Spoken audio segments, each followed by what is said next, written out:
Neuroscience these days really shows us that attention-hungry tasks, such as problem solving, decision making, or even scheduling meetings, finding slots in your calendar, this is really attention-hungry for our brain, that can exhaust you within 1 hour.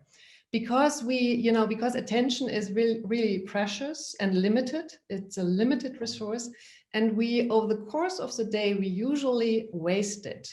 So the nature of attention is like this. We are really rarely present, but more in the past or in the future with our mind and with our attention. And this is just normal. And our brain kind of needs a break. That's what neuroscience tells us.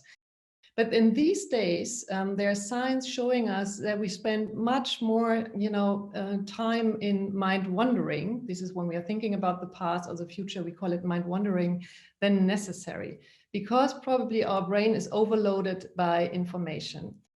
But what can we do really? What can we do not to, to be so unattentive? And here are 2 tips. One is what we call the minute to arrive. The minute to arrive is just some kind of practice to give your mind a break. What we do is just by, attending, really listening to our breath, so to say, and really collecting attention to our breath, we give our mind the opportunity to settle. And with this, some kind of calmness normally appears, and even happiness appears. And you can do this minute to arrive when you arrive, at your desk, or even if you dare to do this in your team at the very beginning. So the second tip here for attention management is to minimize multitasking. Because in these days, we all feel the urge to do things in parallel. It's like we want to be an octopus, to have more arms to do everything that's on our shoulders and our desk. But in fact, also research from Stanford shows us that our brain is not capable to multitask. And also it's inefficient.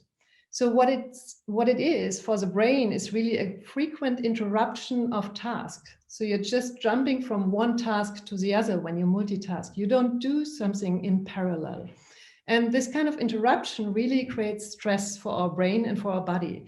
So when you feel exhausted at the end of the day, and a lot of people, of course, feel exhausted in these days, one reason can be because of multitasking. So minimize multitasking.